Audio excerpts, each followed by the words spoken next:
Hay momentos en la vida que se quedan grabados en el alma como cicatrices invisibles, momentos que, por más que pasen los años, siguen doliendo cuando los tocas con el recuerdo.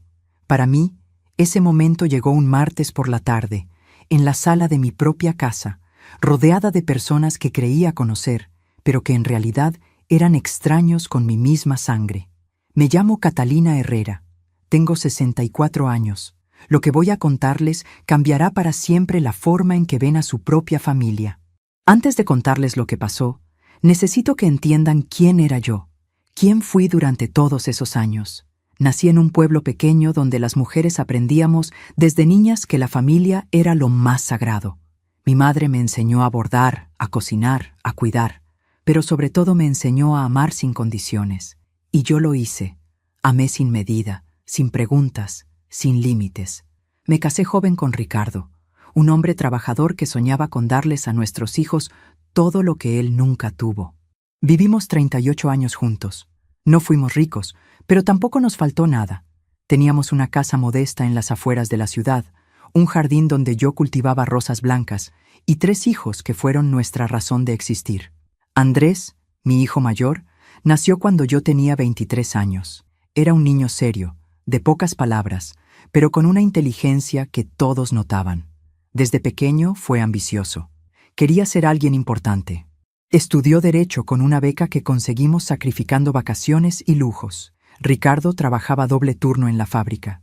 Yo daba clases particulares de costura para ayudar con los gastos. Todo valía la pena cuando lo veíamos estudiar hasta la madrugada, con esa determinación en los ojos. Después llegaron Lucía y Tomás. 3 hijos, 3 mundos diferentes. Pero Andrés siempre fue especial para mí.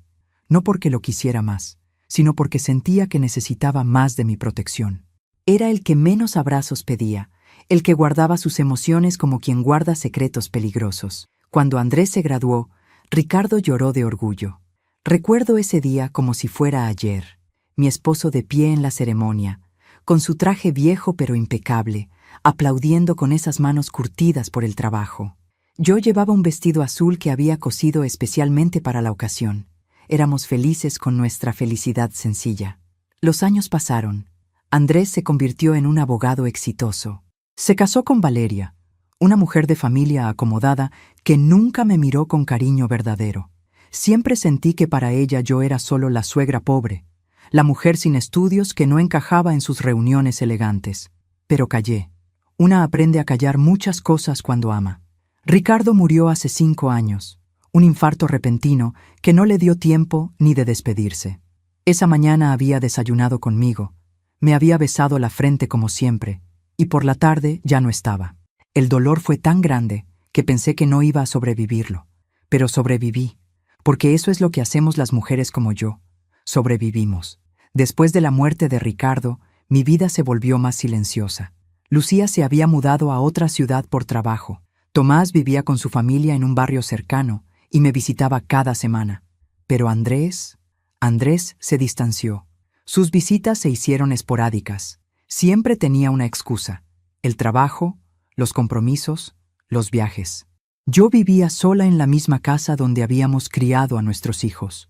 Una casa que ya me quedaba grande, llena de fotografías y recuerdos. Seguía cuidando el jardín de rosas blancas que Ricardo había plantado para mí. Cada flor que nacía era como una carta de amor que él me seguía enviando desde donde estuviera. El dinero nunca fue abundante, pero Ricardo había sido previsor.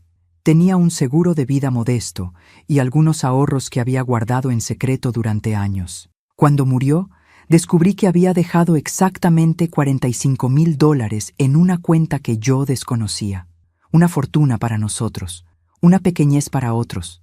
Ese dinero lo invertí sabiamente con ayuda de Tomás, quien trabajaba en un banco. No toqué ni un centavo. Lo dejé crecer. Era mi seguridad, mi tranquilidad para los años que me quedaban. Y en el fondo de mi corazón, también lo veía como algo que podría dividir entre mis 3 hijos cuando yo ya no estuviera. Una última herencia de su padre y mía. Los meses se convirtieron en años. Mi vida era tranquila, casi monótona. Iba a misa los domingos, cuidaba mi jardín, leía novelas que me prestaban en la biblioteca del barrio. Veía a mis nietos cuando sus padres me los traían. Eran mi alegría, mi razón para seguir sonriendo. No se pierdan ninguna de estas historias que les comparto, porque cada una lleva una lección que aprendí con lágrimas. Hace 6 meses, todo cambió. Andrés me llamó un viernes por la noche. Su voz sonaba diferente, emocionada de una forma extraña. Me dijo que tenía una noticia importante y que vendría a visitarme al día siguiente. Mi corazón se llenó de esperanza. Hacía tanto que no pasábamos tiempo juntos. Llegó el sábado acompañado de Valeria. Entraron a mi casa con una solemnidad que me inquietó. Nos sentamos en la sala, esa sala modesta con muebles viejos pero limpios, con cortinas que yo misma había bordado hacía 20 años. Andrés no perdió tiempo. Me contó que un tío lejano de Ricardo, a quien apenas habíamos visto un par de veces en la vida, había fallecido sin hijos hacía 3 semanas, y en su testamento, para sorpresa de todos, había dejado una herencia considerable a la familia de Ricardo. Como Ricardo ya no estaba, la herencia pasaba directamente a sus descendientes, a Andrés, Lucía y Tomás. ¿Cuánto?, pregunté con la voz temblorosa. Andrés me miró fijamente. 32 millones de dólares, mamá, divididos entre nosotros 3. El mundo se detuvo. 32 millones. Una cifra que yo no podía ni imaginar. Una cifra que transformaba vidas, que abría puertas, que lo cambiaba todo. Pero hay algo más, continuó Andrés con una sonrisa que no alcanzaba sus ojos. El tío Augusto dejó una cláusula especial, $1 millón adicional, fuera de la división principal, destinado específicamente para ti. Mi corazón dio un vuelco. ¿Para mí? ¿Por qué? Aparentemente te conoció en 2 ocasiones y quedó impresionado por tu carácter. La forma en que Andrés dijo esa última palabra me hizo sentir incómoda, como si la encontrara absurda. Valeria, sentada a su lado, sonrió con frialdad. «Qué generoso de su parte», dijo con un tono que dejaba claro que pensaba lo contrario. «La lectura oficial del testamento será el próximo viernes», explicó Andrés. «El abogado del tío Augusto quiere hacer una reunión formal con todos los herederos. Será en mi casa. Invitaré a algunas personas cercanas. Una pequeña celebración». Asentí, todavía tratando de procesar la información. $1 millón para mí. Una mujer de 64 años que nunca había tenido más de $5,000 en su cuenta bancaria. «¿Estás bien, mamá?», preguntó Andrés, aunque su tono no sonaba genuinamente preocupado. «Sí, hijo. Solo sorprendida». Después de que se fueron, me quedé sentada en esa sala durante horas. Miraba las fotografías en las paredes. Ricardo y yo el día de nuestra boda. Los niños pequeños en cumpleaños y navidades. Una vida entera capturada en marcos viejos. Ricardo solía decir que el dinero era como el agua. Revelaba la verdadera forma de las cosas. Cuando hay poco, todos se adaptan. Cuando hay demasiado, algunos se ahogan. No sabía entonces cuán profética había sido esa frase. El viernes llegó más rápido de lo que esperaba. Me preparé con cuidado. Llevaba un vestido sencillo de color beige, los aretes de perlas que Ricardo me había regalado. Quería verme digna, no ostentosa. Tomás pasó por mí. Manejamos juntos hasta la casa de Andrés en silencio. Cuando llegamos, había varios autos estacionados afuera, autos caros que brillaban bajo el sol de la tarde. La casa estaba llena de gente. Reconocí a algunos colegas de Andrés, amigos de Valeria, personas que yo había visto solo en fotografías. Lucía ya había llegado desde su ciudad y me abrazó con fuerza. «¿Estás nerviosa, mamá?». «Un poco», admití. El abogado, un hombre mayor llamado Arturo Menéndez, pidió silencio. Todos nos reunimos en la sala. Sobre la mesa de centro había una carpeta de cuero con el sello del bufete. «Buenas tardes», comenzó con voz profesional. «Estamos aquí para la lectura oficial del testamento del señor Augusto Herrera, fallecido el día 18 del mes pasado. Como albacea designado, procederé a leer las disposiciones principales». Habló sobre aspectos legales, sobre impuestos, sobre procedimientos. Luego llegó al corazón del asunto.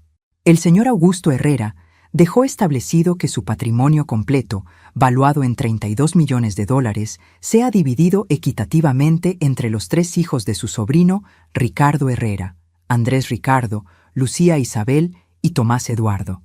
Cada uno recibirá aproximadamente $10,600,000 después de impuestos. Hubo aplausos, felicitaciones. Valeria descorchó champán. Adicionalmente, continuó el abogado elevando la voz, existe una disposición especial. El señor Augusto dejó $1.000.000 adicional, fuera de esta división, destinado a la señora Catalina Morales, viuda de Herrera, en reconocimiento a su abnegación y dedicación familiar. Me entregó un sobre sellado. Esto es una carta personal que el señor Augusto escribió para usted. Todos me miraban. Tomás sonreía orgulloso. Lucía tenía lágrimas en los ojos, pero cuando busqué la mirada de Andrés, lo que vi me heló, rabia apenas contenida detrás de una sonrisa forzada. Abrí el sobre con manos temblorosas. La carta era breve. Querida Catalina, la vi 2 veces en mi vida. La primera, cuidando a Ricardo cuando estaba enfermo, con una dedicación que me recordó a mi propia madre. La segunda, hablando de sus hijos con orgullo, pero sin vanidad. Reconocí en usted algo que el mundo moderno olvida: dignidad silenciosa. Este dinero es un reconocimiento a esa dignidad. Úselo sabiamente. Con respeto, Augusto. Debería haber sido un momento hermoso, una bendición inesperada, pero la forma en que Andrés me miraba desde el otro lado de la sala me decía que esto no era un regalo, era el comienzo de una guerra, porque esa noche, cuando ya todos se habían ido y yo regresaba a casa con Tomás, mi teléfono sonó. Era Andrés. Mamá, necesitamos hablar sobre ese dinero. Mañana voy a tu casa. Tengo una propuesta que te va a interesar. Colgó antes de que pudiera responder. Y en ese momento, mientras miraba la oscuridad por la ventana del auto, supe que algo había cambiado irrevocablemente entre mi hijo y yo, pero aún no sabía cuán profundo era el abismo que estaba a punto de abrirse bajo mis pies. No pude dormir esa noche. Me quedé despierta en mi cama, mirando el techo, tratando de entender qué significaba esa cantidad de dinero. $32 millones. Repetía las palabras en voz baja, como si al decirlas pudiera hacerlas reales, pudiera comprenderlas. Andrés me había explicado que el proceso legal tomaría algunas semanas, que había documentos que firmar, trámites que completar, pero que era seguro. La herencia era real. Los 3 hermanos recibirían cada uno poco más de $10 millones después de impuestos y gastos legales. Valeria había sonreído todo el tiempo con esa sonrisa perfecta que siempre me había parecido fría. Hablaba de viajes, de inversiones, de una casa nueva en la zona exclusiva de la ciudad. Andrés la escuchaba asintiendo, con los ojos brillantes de una emoción que yo no le había visto desde que era niño y recibía su primer juguete en Navidad. Yo solo pensaba en Ricardo, en cómo él habría manejado esta noticia. Siempre fue un hombre prudente, de pies en la tierra. Probablemente habría dicho algo como: el dinero no cambia quién eres, solo revela quién siempre fuiste. Los días siguientes fueron extraños. Andrés me llamaba seguido para contarme sobre el proceso legal. Me hablaba con una energía nueva, casi frenética. Lucía también llamó desde su ciudad, emocionada y a la vez incrédula. Tomás vino a visitarme y nos sentamos en la cocina a tomar café, como hacíamos siempre. Mamá, esto es una locura, me dijo mientras sostenía la taza con ambas manos. Nunca pensé que algo así podría pasarnos. Yo tampoco, hijo, yo tampoco. ¿Sabes qué voy a hacer? Continuó con los ojos brillantes. Voy a pagar la universidad de los niños por adelantado. Voy a comprarle a Laura esa casa que siempre soñó. Y voy a montar el negocio que siempre quise, un restaurante pequeño, familiar, como el que tenía mi abuelo. Sonreí. Tomás siempre había sido el más soñador de mis hijos, el que heredó el corazón bondadoso de Ricardo. Y tú, mamá, no te preocupes por nada nunca más. Yo me voy a encargar de que no te falte nada. Le apreté la mano. Mi hijo bueno, mi hijo que seguía viéndome como su madre, no como un obstáculo. Andrés decidió organizar una reunión familiar para celebrar. Me llamó un martes por la mañana para avisarme. Mamá, el viernes el abogado nos entregará los documentos finales. Quiero hacer una reunión en mi casa. Invitaré a Lucía, a Tomás, a algunos amigos cercanos. Será una celebración íntima. ¿Vendrás? Claro que sí, hijo. Nada me haría más feliz que estar contigo en ese momento. Su voz sonaba cálida, afectuosa. Por un instante sentí que recuperaba a mi hijo, que el dinero nos acercaría en lugar de separarnos. Qué equivocada estaba. El viernes llegó. Me preparé con esmero. Llevaba un vestido sencillo pero elegante, de color beige, que había comprado años atrás para una boda. Me peiné cuidadosamente, me puse los aretes de perlas que Ricardo me había regalado en nuestro 20º aniversario. Quería verme bien, quería que Andrés se sintiera orgulloso de su madre. Tomás pasó por mí a las 5 de la tarde. Manejamos juntos hasta la casa de Andrés, una residencia grande en una zona que yo conocía poco. Cuando llegamos, había varios autos estacionados afuera, autos caros, relucientes. Parece que invitó a más gente de la que pensaba, comentó Tomás mientras buscaba dónde estacionar. Entramos. La casa era impresionante. Pisos de mármol, techos altos, lámparas de cristal. Valeria nos recibió con su sonrisa educada pero distante. «Catalina, qué bueno que llegaste. Pasa, pasa». Andrés está en la sala con el abogado y algunos invitados. La sala estaba llena. Reconocía a algunos, colegas de Andrés, amigos de Valeria, personas que yo había visto en fotografías, pero nunca en persona. Lucía ya había llegado y me saludó con un abrazo largo. Se veía cansada del viaje pero feliz. Andrés estaba de pie junto a un hombre mayor de traje oscuro, el abogado que manejaba el caso. Sobre la mesa de centro había una carpeta de cuero con documentos. «¡Mamá!». Andrés se acercó y me besó la mejilla. «Qué bien que estás aquí. En unos minutos vamos a hacer oficial todo esto». Me senté en un sofá junto a Lucía y Tomás. Valeria ofreció bebidas. Algunos invitados conversaban en voz baja, expectantes. Había una energía extraña en el ambiente, como electricidad antes de una tormenta. El abogado carraspeó para llamar la atención. «Buenas tardes a todos. Mi nombre es Arturo Menéndez y he sido el encargado de gestionar la herencia del señor Augusto Herrera. Como todos saben, esta es una situación poco común, pero muy afortunada para los herederos». Habló durante varios minutos sobre aspectos legales, sobre impuestos, sobre procedimientos. Yo apenas escuchaba. Mi mente divagaba. Miraba a Andrés, tan serio, tan adulto.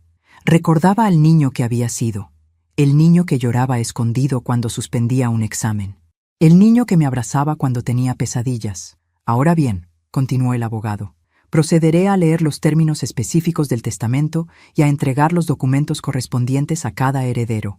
Abrió la carpeta, sacó varios papeles, comenzó a leer con voz monótona, profesional. El señor Augusto Herrera, en pleno uso de sus facultades mentales, dejó establecido que su patrimonio completo, valuado en $32.200.000, sea dividido equitativamente entre los 3 hijos de su sobrino Ricardo Herrera, fallecido. Lucía apretó mi mano. Tomás sonreía nervioso. Andrés estaba inmóvil, con los ojos fijos en el abogado. Los herederos son Andrés Ricardo Herrera Morales, Lucía Isabel Herrera Morales y Tomás Eduardo Herrera Morales. Cada uno recibirá la cantidad de $10.733.333 Hubo aplausos, risas, abrazos. Valeria descorchó una botella de champán. Los invitados felicitaban a Andrés efusivamente. Era un momento de júbilo puro. Pero entonces el abogado levantó la mano pidiendo silencio. «Hay una última cláusula que debo leer, una cláusula que el señor Augusto dejó específicamente establecida». El ruido cesó. Todos miraron al abogado con curiosidad, y en ese instante mi vida entera estaba a punto de romperse en pedazos. El abogado ajustó sus lentes y volvió a mirar el documento. Su rostro se había puesto serio, profesional, casi incómodo. La cláusula dice textualmente: «Es mi voluntad expresa que la señora Catalina Morales, viuda de Herrera, madre de los herederos principales, reciba en reconocimiento a su abnegación y sacrificio familiar la cantidad de $1.000.000, a ser entregados de manera inmediata y sin condiciones». El silencio fue absoluto. Yo no entendí al principio. Escuché las palabras, pero no las procesé. $1.000.000? ¿Para mí? ¿Por qué? Yo no era heredera directa. Yo ni siquiera conocía bien a ese tío lejano. Lucía fue la primera en reaccionar. «Mamá, es para ti», exclamó con lágrimas en los ojos abrazándome. Tomás también se levantó emocionado, con esa sonrisa amplia que iluminaba su rostro. «Lo mereces, mamá. Dios sabe que lo mereces». Pero mis ojos buscaron instintivamente a Andrés, y lo que vi me heló la sangre. Su rostro se había transformado. La alegría había desaparecido. Sus mandíbulas estaban apretadas. Sus ojos, esos ojos que yo conocía desde que los abrió por primera vez en este mundo, me miraban con algo que nunca antes había visto: rabia contenida. Valeria, a su lado, había palidecido. Su sonrisa perfecta se había convertido en una línea tensa. «Debe haber un error», dijo Andrés con voz controlada, dirigiéndose al abogado. «Mi madre no era parte de la familia directa de mi tío Augusto. Ella no tiene derecho legal a esa herencia». El abogado lo miró con calma profesional. El señor Augusto fue muy claro en sus instrucciones. Dejó establecido que conoció a la señora Catalina en 2 ocasiones y quedó profundamente impresionado por su carácter y dedicación familiar. La cláusula es legal y vinculante. No hay espacio para apelación. «Pero es $1.000.000, intervino Valeria, ya sin disimular su molestia. «Eso reduce significativamente la parte que le corresponde a cada heredero». El abogado negó con la cabeza. «No, señora. El millón para la señora Catalina fue calculado aparte del total de la herencia. Los $32.200.000 ya contemplan esa cifra. Los herederos principales siguen recibiendo exactamente lo que se anunció». Debería haber sentido alivio con esa aclaración, pero no lo sentí, porque la forma en que Andrés me miraba me decía que algo fundamental acababa de romperse entre nosotros. «¿Desde dónde me están escuchando? ¿Han sentido alguna vez que de repente ya no reconocen a alguien que aman?» Andrés se acercó a mí. Su voz era suave, pero había algo afilado debajo. «Mamá, necesito hablar contigo, en privado». Me llevó a un estudio al final del pasillo. Cerró la puerta. Durante unos segundos solo nos miramos. Yo buscaba a mi hijo en esos ojos. Él parecía estar buscando algo muy diferente. «No voy a aceptar ese dinero», dije antes de que pudiera hablar. «Si te molesta, si te hace sentir incómodo, simplemente lo rechazaré. No lo necesito». «No se trata de eso, mamá», respondió, pero su tono decía lo contrario. «Se trata de que no tiene sentido. Tú apenas conociste a mi tío Augusto. ¿Por qué te dejaría $1.000.000? «No lo sé, hijo. Yo tampoco lo entiendo». «¿Estás segura?» Su voz se endureció. «¿Estás completamente segura de que no hubo algo más? ¿Alguna relación que yo desconozca?» Tardé varios segundos en comprender lo que estaba insinuando. Cuando lo hice, sentí como si me hubieran abofeteado. «¿Me estás preguntando si tuve algo con el tío de tu padre? ¿Eso es lo que piensas de mí? Solo quiero entender, mamá. $1.000.000 no es algo que se deja a una persona por simple cortesía». Las lágrimas comenzaron a quemarme los ojos, pero las contuve. No iba a llorar. No todavía. Tu padre y yo fuimos fieles el uno al otro durante 38 años. Cada día, cada momento. Y que tú, mi propio hijo, puedas siquiera pensar algo diferente, me duele más que cualquier cosa que me haya pasado. Andrés se pasó las manos por el cabello, frustrado. «Perdón, mamá. No quise. Es solo que esto es muy extraño. Y ese dinero cambia las cosas». «¿Qué cosas cambia, Andrés?». No respondió. Regresamos a la sala. El ambiente había cambiado. Los invitados conversaban en voz baja. Lucía y Tomás me miraban preocupados. Valeria hablaba con el abogado en un rincón. El resto de la velada fue una tortura. Intenté actuar con normalidad, pero cada mirada de Andrés era como un cuchillo. Cada sonrisa forzada de Valeria era un recordatorio de que yo no era bienvenida en ese mundo de abundancia que ahora se abría para ellos. Cuando finalmente Tomás me llevó de regreso a casa, ya era de noche. Manejamos en silencio durante un rato hasta que él habló. «No le hagas caso, mamá. Está confundido. El dinero hace cosas raras en las personas». «Lo sé, hijo, lo sé, pero en mi corazón sabía que algo más profundo estaba sucediendo. Algo que el dinero solo había desenterrado, no creado. Esa noche, sola en mi casa, miré el jardín de rosas blancas bajo la luz de la luna. Ricardo solía decir que las rosas más hermosas crecen en la tierra más difícil, que el dolor las hace más fuertes. No sabía entonces que el verdadero dolor apenas estaba comenzando.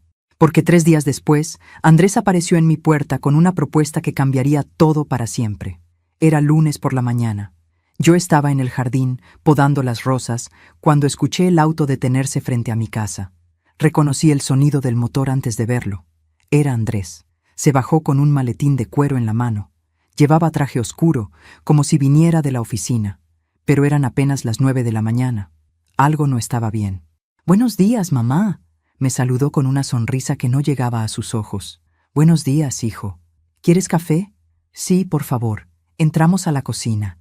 Preparé café como siempre lo hacía, en la cafetera vieja que Ricardo me había comprado hace 20 años. El aroma llenó la cocina trayendo recuerdos de todas las mañanas que habíamos compartido en esa misma mesa. Andrés esperó a que me sentara frente a él.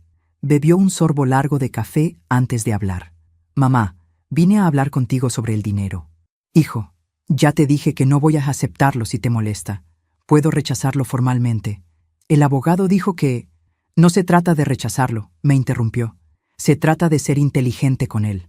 Saqué del maletín varios documentos y los extendió sobre la mesa. «He estado pensando mucho en esto. $1 millón es mucho dinero, mamá. Pero también puede desaparecer rápidamente si no se maneja bien. Tú no tienes experiencia con inversiones, con impuestos, con planificación financiera. Tomás me puede ayudar. Él trabaja en un banco y... Tomás trabaja en una sucursal pequeña haciendo préstamos personales», dijo Andrés, con un tono que rozaba el desprecio. «Esto es otro nivel, mamá. Se necesita experiencia real, contactos, conocimiento del mercado». Señaló los documentos. «Por eso preparé esto. Es un plan de administración fiduciaria. Básicamente, tú me darías poder legal sobre el dinero y yo lo invertiría en tu nombre. Te garantizaría una renta mensual de $3,000 para que vivas cómodamente. El resto crecería con el tiempo. Es lo más inteligente». Miré los papeles sin entender completamente. «¿Quieres que te entregue el dinero?» «No es entregármelo a mí, mamá. Es administración profesional. Yo soy abogado. Tengo contactos con los mejores asesores financieros del país. Puedo hacer que ese millón se convierta en 2, en 3. Pero necesito tener control legal para moverlo rápido cuando haya oportunidades». Algo en mi estómago se retorció incómodo. «Hijo, agradezco tu preocupación, pero creo que prefiero mantener las cosas simples. Puedo dejar el dinero en una cuenta de ahorros segura y... ¿Una cuenta de ahorros?». Andrés soltó una risa seca. «Mamá, con la inflación actual perderías poder adquisitivo cada año. Es tirar el dinero a la basura. Entonces buscaré un asesor financiero independiente que... ¿Y cómo sabrás que es confiable?». Su voz subió de tono. «Hay miles de estafadores ahí afuera esperando a personas como tú, personas sin experiencia, para quitarles todo. Al menos conmigo, sabes que soy tu hijo, que jamás te haría daño». La forma en que dijo esas últimas palabras me hizo dudar, porque si realmente creía eso, ¿por qué necesitaba convencerme con tanta vehemencia? «Necesito pensarlo, Andrés. Es una decisión importante». Su rostro se endureció. «No hay mucho que pensar, mamá. Es sentido común. A menos que...» Se detuvo, mirándome fijamente. «A menos que no confíes en mí». Ahí estaba, la trampa perfecta. Si decía que no, significaba que no confiaba en mi propio hijo. Si decía que sí, estaría entregando el control total de mi futuro a alguien que, por primera vez en mi vida, me hacía sentir miedo. «Claro que confío en ti, hijo, pero esto no es sobre confianza, es sobre... ¿Sobre qué, entonces?», me interrumpió. «¿Sabes qué creo, mamá? Creo que Tomás ya te llenó la cabeza con sus ideas. Él siempre ha sido celoso, siempre ha querido ser el hijo favorito. Andrés, eso no es justo. Tomás solo quiere controlarte. Quiere que rechaces mi ayuda para poder manejarte él. ¿No lo ves?». Me quedé en silencio. Mi hijo estaba diciendo cosas que no reconocía, palabras envenenadas que no parecían suyas. Se puso de pie bruscamente. «¿Sabes qué, mamá? Olvídalo. Vine a ayudarte porque te quiero, porque me preocupo por tu futuro. Pero si prefieres escuchar a Tomás, adelante. Solo no vengas llorando cuando pierdas todo. Andrés, por favor, no te vayas así. Necesito ir a trabajar». Recogió los documentos con movimientos bruscos. «Cuando cambies de opinión, me llamas, pero no tardes mucho. Las oportunidades no esperan». Se fue sin despedirse. Escuché el auto arrancar y alejarse. Me quedé sentada en la cocina con mi taza de café ya frío, tratando de entender qué acababa de pasar. ¿Era yo la que estaba equivocada? ¿Estaba siendo desagradecida al rechazar su ayuda? ¿O había algo más oscuro detrás de esa propuesta? Llamé a Tomás esa misma tarde y le conté todo. Mamá, no firmes nada, me dijo con voz seria. Si Andrés realmente quisiera ayudarte, te recomendaría un asesor independiente. No pediría poder total sobre tu dinero. Esto no está bien. Pero es mi hijo, Tomás. ¿Por qué querría perjudicarme? No lo sé, mamá, pero el dinero cambia a las personas. A veces revela quiénes realmente son. Esa noche no pude dormir. Daba vueltas en la cama pensando en Andrés niño, en todas las noches que me quedé despierta cuidándolo cuando estaba enfermo, en todos los sacrificios que Ricardo y yo hicimos para darle una vida mejor. ¿En qué momento perdí a ese niño? O quizás nunca existió y yo solo vi lo que quería ver. Una semana pasó sin noticias de Andrés. No llamó, no escribió. Era como si hubiera borrado mi existencia de su vida porque no hice lo que él quería. Lucía me llamó desde su ciudad, preocupada. Mamá, Andrés me llamó. Me dijo que estás siendo manipulada por Tomás, que te estás volviendo paranoica. ¿Qué está pasando? Le expliqué todo. Hubo un silencio largo al otro lado de la línea. No puedo creerlo, susurró finalmente. ¿Andrés realmente está haciendo esto? No quiero crear división entre ustedes, hija. Son hermanos. Pero algo está muy mal, completó ella. Mamá, escúchame. No estás loca. No estás siendo manipulada. Estás protegiendo lo que es tuyo. Y tienes todo el derecho. Sus palabras me dieron fuerzas. Decidí que no firmaría nada, que buscaría ayuda profesional independiente, que tomaría mis propias decisiones. No sabía entonces que Andrés ya había tomado las suyas, porque 2 semanas después recibí una carta certificada que me dejó sin respiración. La carta llegó un miércoles. El cartero tocó la puerta y me pidió que firmara el recibo. Era un sobre grande, oficial, con el membrete de un bufete de abogados que yo no conocía. Mis manos temblaron al abrirlo. Dentro había varios documentos legales. Leí la primera página una vez, luego otra, y otra más. Las palabras se negaban a tener sentido en mi mente. Era una demanda de interdicción. Andrés, mi hijo, estaba pidiendo legalmente que se me declarara incapaz de manejar mis propios asuntos. Alegaba que yo sufría de deterioro cognitivo relacionado con la edad, que había mostrado signos de paranoia y comportamiento irracional, y que necesitaba un tutor legal que administrara mis bienes. Él se ofrecía, por supuesto, como ese tutor. La carta incluía declaraciones. Una de Valeria, atestiguando que me había visto confundida y desorientada durante la reunión de la herencia. Otra de una vecina que supuestamente había observado que yo hablaba sola en el jardín. Incluso había una nota de un médico que yo nunca había visitado, sugiriendo que a mi edad era común desarrollar problemas de memoria y juicio. Todo era mentira, todo era fabricado, pero estaba allí, en papel oficial, con firmas y sellos legales. Me senté en el sofá de la sala. El sobre cayó de mis manos. Por primera vez en 5 años, desde la muerte de Ricardo, lloré sin control. No lágrimas silenciosas, no llanto contenido. Fue un sollozo profundo que venía desde un lugar del alma que no sabía que existía. ¿Cómo había llegado hasta aquí? ¿Cómo el niño que había crecido en mi vientre, que había mamado de mi pecho, que había aprendido a caminar tomado de mis manos, podía hacerme esto? El dinero. Todo era por el dinero. No sé cuánto tiempo pasé así, llorando sola en esa sala llena de fotografías familiares que ahora parecían burlas crueles. Fotos de cumpleaños, de graduaciones, de navidades. En todas ellas, Andrés sonreía.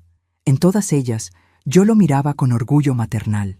¿Qué habrían hecho ustedes en mi lugar? ¿Cómo se lucha contra tu propia sangre sin destruirte en el proceso? El teléfono sonó. Era Tomás. Mamá, ¿estás bien? He estado llamándote toda la mañana. No pude responder. Solo lloré más fuerte. Voy para allá. No te muevas. Llegó 20 minutos después. Cuando le mostré los documentos, su rostro se transformó en algo que nunca le había visto. Furia pura. Esto es ilegal. Esto es abuso. Voy a hablar con Andrés ahora mismo y... No, hijo. Por favor, no quiero más peleas. ¿No quieres peleas? Su voz se quebró. Mamá, él está tratando de robarte, de quitarte tu dignidad, tu libertad. No podemos quedarnos callados. Pero es tu hermano. Un hermano no hace esto. Esto lo hace un extraño, un enemigo. Tomás se quedó conmigo el resto del día. Llamó a Lucía y le explicó la situación. Ella tomó el primer vuelo disponible. Para la noche, mis 2 hijos menores estaban conmigo en esa sala, planificando cómo defenderme de mi hijo mayor. Lucía contactó a un abogado amigo suyo, un hombre honesto llamado Fernando Salazar, que aceptó revisar mi caso sin cobrar por adelantado. «Señora Catalina», me dijo cuando nos reunimos al día siguiente, «esta demanda es débil. No hay evidencia real de deterioro cognitivo. Las declaraciones son circunstanciales en el mejor de los casos, pero va a ser doloroso, va a ser público». ¿Está preparada para eso? No tengo opción, ¿verdad? Siempre hay opciones. Podría ofrecerle a Andrés un arreglo, darle una parte del dinero a cambio de que retire la demanda. No. La palabra salió de mi boca con una firmeza que me sorprendió a mí misma. No voy a recompensarlo por intentar destruirme. No voy a enseñarle que la crueldad se premia. Si quiere pelear, pelearemos, pero con la verdad. Fernando asintió con respeto. Entonces empezaremos con evaluaciones médicas independientes. Necesitamos demostrar su plena capacidad mental. También buscaremos evidencia de que las declaraciones en su contra fueron fabricadas o manipuladas. Los siguientes días fueron un torbellino de citas médicas. Neurólogos, psicólogos, geriatras. Todos me hicieron pruebas, preguntas sobre fechas, sobre memoria, sobre capacidad de razonamiento. Fue humillante. A mi edad, tener que demostrar que no estaba loca, que podía tomar mis propias decisiones. Pero pasé todas las pruebas con resultados excelentes. Los médicos incluso comentaron que mi agudeza mental estaba por encima del promedio para mi edad. «Su hijo no tiene caso», me dijo Fernando después de revisar los resultados. «Cualquier juez verá que esto es una estrategia para controlar su herencia, no una preocupación genuina por su bienestar». Debería haberme sentido aliviada, pero solo sentía vacío. Una tarde, mientras esperaba en el consultorio de uno de los médicos, vi a Andrés. Él también estaba allí, probablemente reuniéndose con alguno de los profesionales que había contratado para apoyar su caso. Nuestras miradas se cruzaron en el pasillo. Hubo un momento suspendido en el tiempo donde todo pudo haber cambiado, donde él pudo haber venido hacia mí, pudo haber dicho, «Perdóname, mamá». No sé en qué estaba pensando, pero no lo hizo. Apartó la mirada y siguió caminando como si yo fuera una extraña. Esa noche, sola en mi casa, fui al cuarto que había sido de Andrés cuando era niño. Todavía conservaba algunas de sus cosas: trofeos de la escuela, fotografías, un viejo guante de béisbol que Ricardo le había comprado. Tomé el guante entre mis manos. Recordé el día que Ricardo le enseñó a atrapar la pelota en el jardín. Andrés tenía 8 años. Fallaba una y otra vez, pero no se rendía. Tenía esa determinación feroz que yo admiraba. Ahora esa misma determinación la usaba contra mí. «¿Qué te hice, hijo?», susurré en la oscuridad del cuarto vacío. «¿Qué hice mal para que me odies así?». No hubo respuesta, solo el silencio de una casa demasiado grande para una mujer demasiado sola. La fecha de la audiencia preliminar se fijó para 3 semanas después. Fernando me preparó cuidadosamente sobre qué esperar, qué decir, cómo comportarme. «Lo más importante», me dijo, «es mantener la calma. Andrés y sus abogados tratarán de provocarla, de hacerla parecer emocional o inestable. No caiga en la trampa. ¿Y si no puedo contenerme? ¿Y si veo a mi hijo sentado ahí, mintiendo sobre mí, y simplemente me derrumbo? Entonces nos aseguraremos de que ese derrumbe sea visto como lo que es: el dolor de una madre traicionada, no la inestabilidad de una mente enferma». Los días previos a la audiencia fueron los más largos de mi vida. No dormía, apenas comía. Lucía se quedó conmigo, cuidándome como si nuestros papeles se hubieran invertido y ahora ella fuera la madre. «Vas a estar bien, mamá», me decía cada noche. La verdad siempre gana. Yo quería creerle, pero había aprendido que la verdad y la justicia no siempre van de la mano, que a veces el que tiene más dinero, más conexiones, más poder, es el que gana sin importar quién tenga la razón. Y Andrés tenía más de todo eso que yo. La noche antes de la audiencia pasé horas mirando las fotografías familiares. Busqué alguna señal, alguna pista de cuándo había comenzado esta transformación. ¿Fue cuando se casó con Valeria? ¿Fue cuando empezó a ganar dinero? ¿O siempre estuvo ahí, escondido, esperando la oportunidad perfecta para salir? Quizás Ricardo lo había visto. Quizás por eso siempre fue más duro con Andrés que con los otros dos. No era crueldad, era preparación. Era intentar templar un carácter que él sabía que era débil. A las 3 de la mañana, finalmente me dormí en el sofá. Soñé con Ricardo. Estábamos jóvenes otra vez, en nuestra primera casa, con Andrés bebé en mis brazos. Cuídalo, me decía Ricardo. Va a necesitarte más que los otros. Lo haré, respondía yo en el sueño. Siempre lo haré. Desperté con lágrimas en el rostro. Afuera ya estaba amaneciendo. Era el día de la audiencia. Era el día en que tendría que enfrentar a mi hijo en una corte de justicia y demostrarle al mundo que yo no estaba loca, que la única locura era lo que el dinero le había hecho a él. La sala del juzgado era fría, no solo por el aire acondicionado que zumbaba constantemente, sino por esa frialdad que tienen los lugares donde se decide el destino de las personas. Paredes color crema, bancas de madera oscura y un olor a papel viejo y desinfectante. Llegué temprano con Fernando, Lucía y Tomás. Nos sentamos en las bancas del lado izquierdo. Yo llevaba un vestido azul marino sencillo, el cabello recogido, sin joyas excepto mi anillo de matrimonio. Fernando me había aconsejado verme digna, pero no ostentosa. Queremos que el juez vea a una mujer común, honesta, no a alguien que está peleando por dinero, me había explicado. Andrés llegó 15 minutos después. Venía acompañado de 2 abogados en trajes caros y de Valeria, que llevaba un vestido negro ajustado y tacones altísimos. Se sentaron en el lado derecho. En ningún momento me miró, pero yo no podía dejar de mirarlo.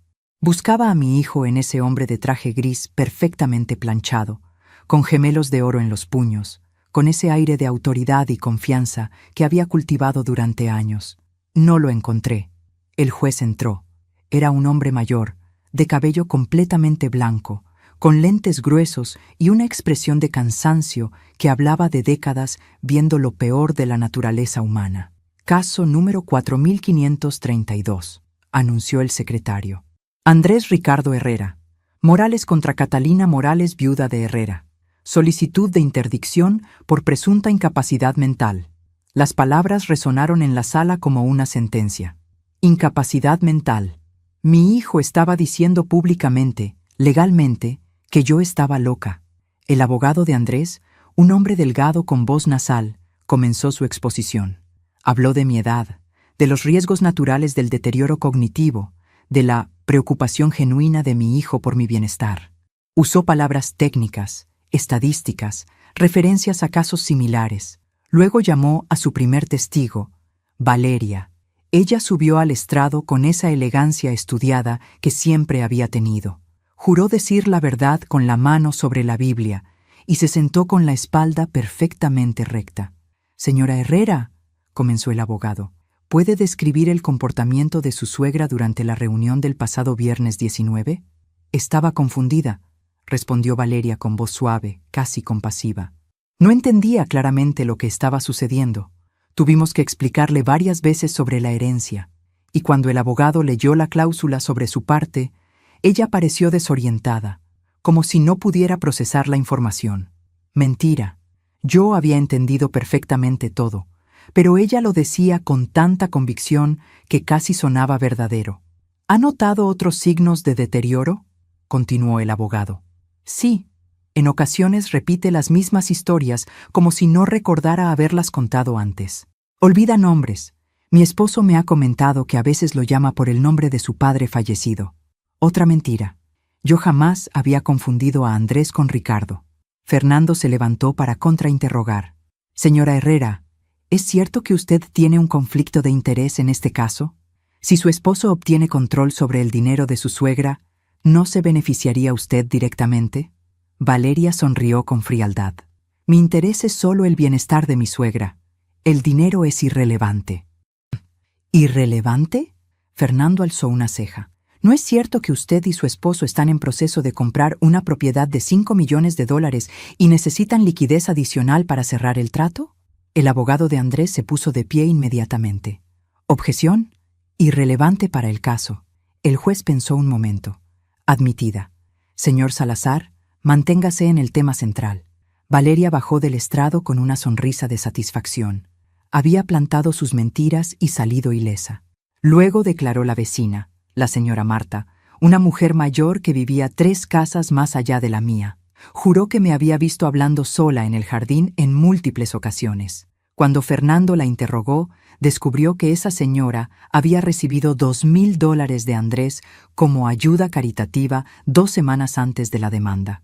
La coincidencia era obvia, pero el daño ya estaba hecho. Finalmente, el médico que supuestamente había evaluado mi estado mental, un doctor Ramírez que yo nunca había visto en mi vida, explicó que había revisado mi historial médico y que, basándose en mi edad y en reportes de terceros, consideraba prudente una evaluación más profunda de mi capacidad de decisión. «Doctor Ramírez», preguntó Fernando durante el contrainterrogatorio, ¿en algún momento examinó personalmente a la señora Catalina? No, pero basándome en la documentación. Entonces, su opinión se basa enteramente en lo que otros le dijeron, ¿correcto? Las evaluaciones a distancia son una práctica común cuando... ¿Sí o no, doctor? ¿Examinó personalmente a mi cliente? No. Gracias. No hay más preguntas. Después de un receso, fue nuestro turno. Fernando llamó primero al neurólogo que me había examinado la semana anterior, el doctor Méndez, un profesional respetado con 30 años de experiencia. «¿Cuál fue su diagnóstico después de evaluar a la señora Catalina?», preguntó Fernando. «La señora Morales muestra una función cognitiva excelente para su edad. Sus pruebas de memoria, razonamiento lógico y capacidad de decisión están todas dentro o por encima del rango normal. No encontré ninguna evidencia de deterioro mental significativo. ¿Alguna evidencia de paranoia o comportamiento irracional? Ninguna. De hecho, mostró un nivel notable de claridad al explicar su situación. Sus preocupaciones me parecieron completamente racionales dadas las circunstancias. El abogado de Andrés intentó desacreditarlo, sugiriendo que había sido contratado por nosotros, pero el doctor Méndez mantuvo su posición con firmeza profesional. Luego declaró Tomás. Habló de mí con tanto amor, con tanta convicción, que tuve que contener las lágrimas. «Mi madre es la persona más lúcida y centrada que conozco», dijo. «Cuidó de mi padre durante su enfermedad. Administró la casa, las finanzas, todo, sin ayuda. Esta demanda no es sobre su capacidad mental, es sobre el dinero, y eso es lo más triste de todo». Cuando le tocó el turno a Lucía, su voz tembló, pero no se quebró. «He hablado con mi madre por teléfono 3 veces por semana durante los últimos 5 años. Cada conversación es clara, coherente, llena de sabiduría. Ella me aconseja sobre mi trabajo, sobre mi vida. Si ella está incapacitada mentalmente, entonces, ¿qué decir del resto de nosotros?». Finalmente, Fernando me llamó a mí. Subí al estrado con las piernas temblando. Juré decir la verdad mirando directamente a Andrés. Él mantuvo la vista fija en sus papeles. «Señora Catalina», comenzó Fernando con voz gentil, ¿puede explicar con sus propias palabras qué está sucediendo aquí? Respiré profundo. Este era el momento. La oportunidad de hablar, de decir mi verdad. «Mi hijo quiere mi dinero», dije con voz clara, «y está dispuesto a destruir mi reputación, a humillarme públicamente para conseguirlo.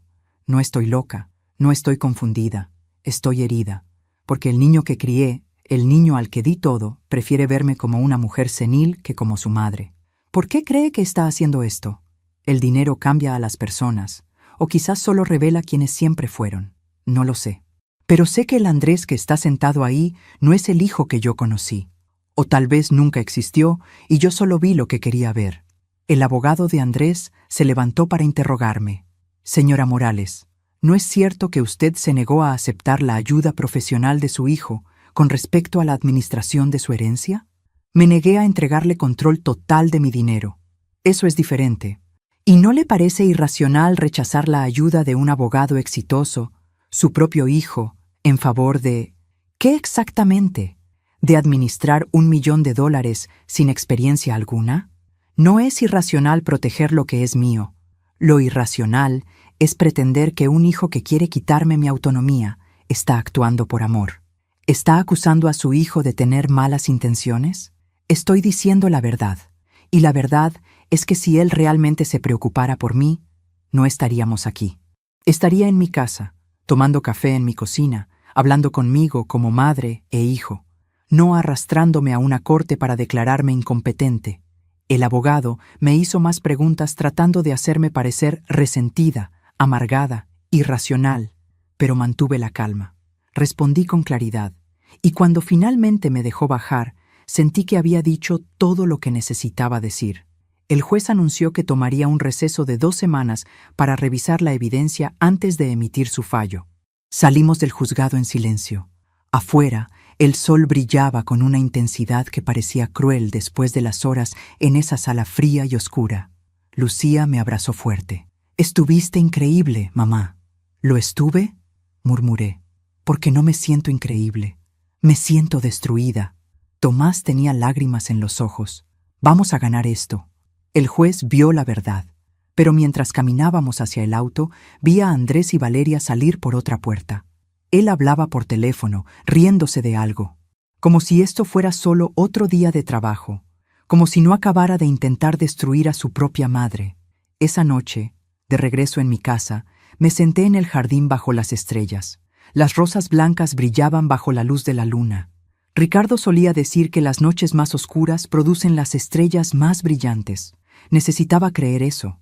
Necesitaba creer que de toda esta oscuridad algo de luz podría nacer. Pero entonces sonó mi teléfono. Era un número desconocido. Contesté. «¿Señora Catalina?», dijo una voz de mujer, temblorosa, asustada. «Mi nombre es Patricia Ruiz. Fui secretaria de su hijo Andrés durante 3 años. Necesito hablar con usted sobre algo que descubrí, algo que él no quiere que nadie sepa». Mi corazón comenzó a latir más rápido. «¿Qué descubrió?». «No por teléfono. ¿Podemos reunirnos mañana?». «Es importante. Tiene que ver con la herencia y con su esposo fallecido». La línea se cortó. Me quedé sentada en la oscuridad, con el teléfono en la mano, tratando de entender qué podría tener que ver Ricardo con todo esto. Mi esposo había muerto hace 5 años. ¿Qué secreto podría seguir guardando que afectara el presente? Y más importante, ¿estaba lista para descubrirlo? Patricia Ruiz me dio la dirección de una cafetería pequeña en el centro de la ciudad. Me pidió que fuera sola, que no le dijera a nadie sobre nuestro encuentro. Su voz al teléfono había sonado asustada, casi desesperada. Llegué a las 10 de la mañana como habíamos acordado. La cafetería estaba casi vacía. Una mujer joven, de unos 35 años, con el cabello castaño recogido en una cola de caballo, me hizo una seña desde una mesa del fondo. Tenía ojeras profundas y las manos le temblaban alrededor de su taza de café. «Señora Catalina», susurró cuando me senté. «Gracias por venir». «¿Qué es esto que necesita decirme?». Miró alrededor nerviosa antes de sacar un sobre manila de su bolso. «Trabajé para Andrés durante 3 años. Era su asistente personal. Manejaba su agenda, sus documentos, sus llamadas, todo. Hace 2 meses me despidió sin explicación. Solo me dijo que ya no necesitaba mis servicios. Lo siento mucho, pero no entiendo qué tiene que ver eso conmigo». «Tiene todo que ver». Abrió el sobre y sacó varios documentos. Antes de despedirme, hice copias de algunos archivos que me parecieron extraños. No sabía qué significaban entonces, pero cuando vi las noticias sobre la demanda que él le puso, entendí todo. Me mostró el primer documento. Era una correspondencia entre Andrés y el tío Augusto, fechada hace 2 años. 2 años, 1 año antes de que el tío muriera. Leí con incredulidad. En la carta, Andrés le proponía al tío Augusto un acuerdo beneficioso para ambos. Si el tío lo nombraba heredero principal de su fortuna, Andrés se encargaría de cuidar adecuadamente del dinero y de asegurar que fuera usado sabiamente. Pero lo que me dejó helada fue la siguiente línea. Mi padre, su sobrino Ricardo, lamentablemente no dejó las cosas en orden antes de su muerte. Mi madre, aunque bien intencionada, carece de la capacidad para manejar asuntos financieros complejos. Sería prudente que cualquier provisión para ella fuera administrada por alguien más capaz.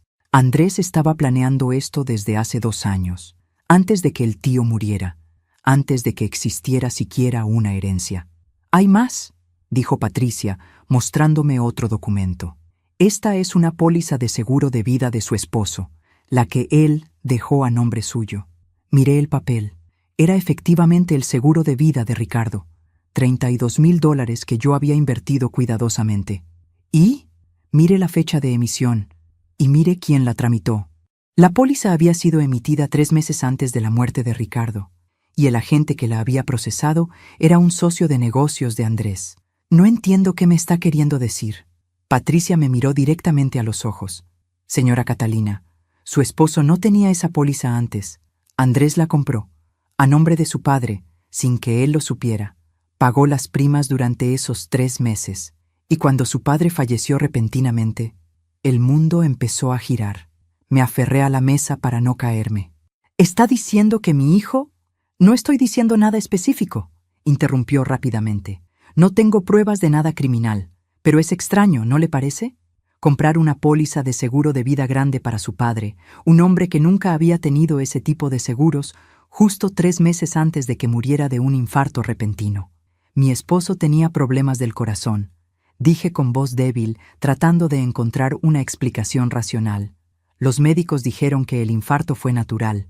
Lo sé, y probablemente lo fue, pero su hijo apostó a ello.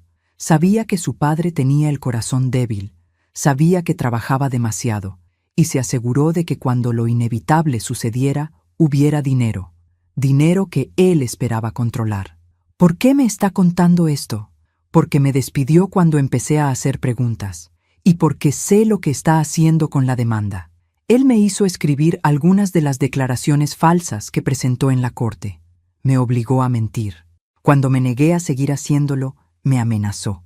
Me dijo que si hablaba, se aseguraría de que nunca volviera a trabajar en esta ciudad. Sacó más papeles del sobre. Aquí están los borradores originales de las declaraciones. Puede ver mi letra, mis correcciones. Esto prueba que todo fue fabricado, que las acusaciones contra usted son falsas. Tomé los documentos con manos temblorosas. Era todo verdad. Había evidencia escrita de la manipulación, de las mentiras, del plan completo. ¿Por qué está arriesgándose a ayudarme? Porque tengo una madre. Y si alguien le hiciera a ella lo que Andrés le está haciendo a usted, esperaría que alguien fuera lo suficientemente valiente como para hablar. Nos quedamos en silencio.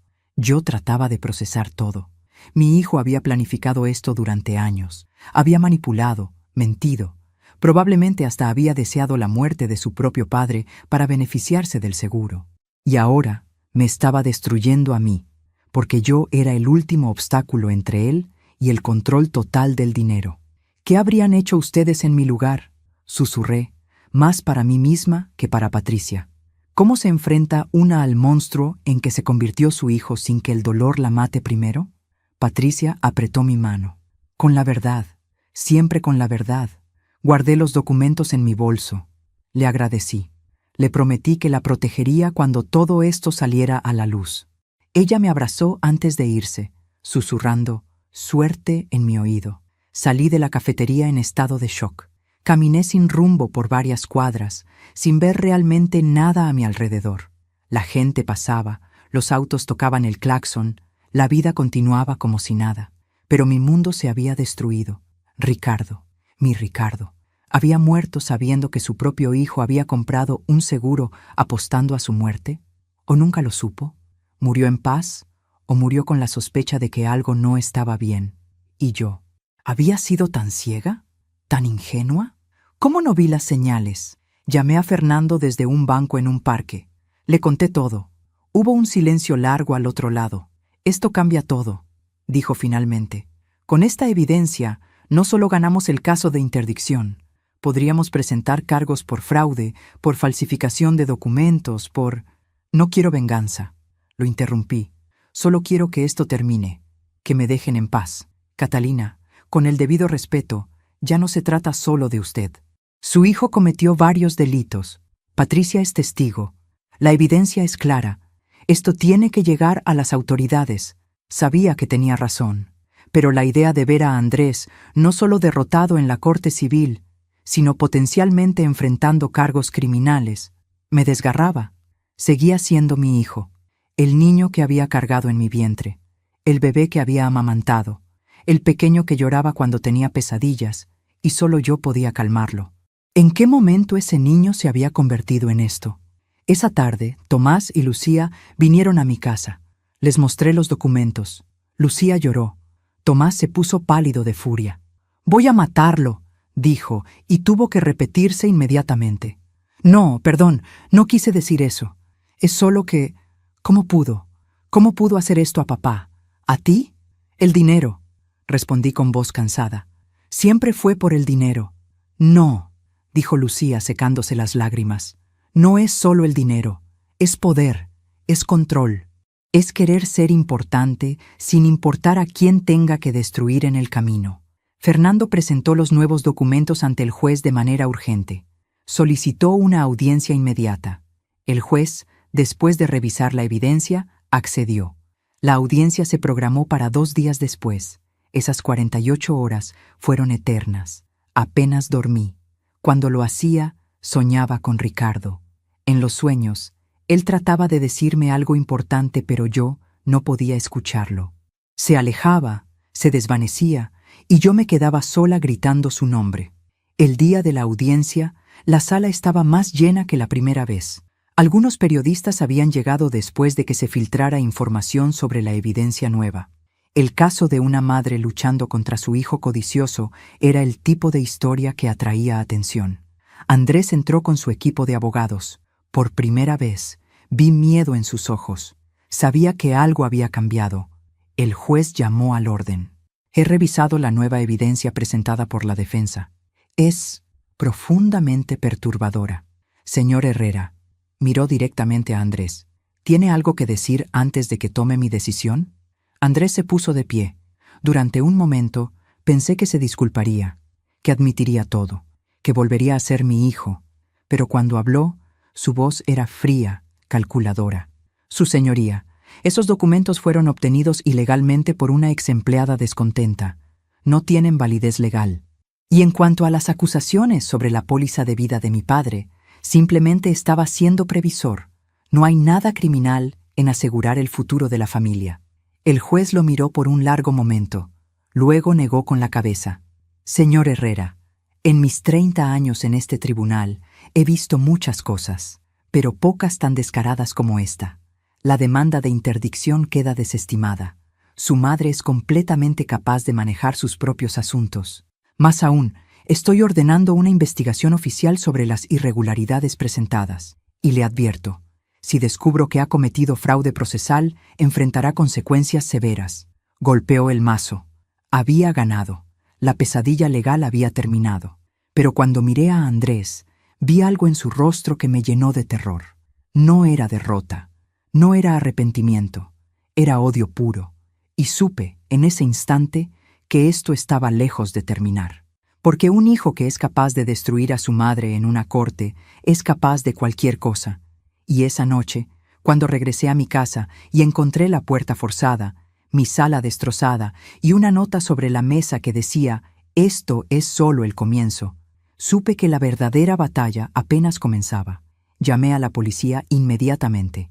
Llegaron 20 minutos después, 2 oficiales que recorrieron mi casa con linternas tomando fotografías y notas. Los muebles estaban volcados, los cojines del sofá rajados.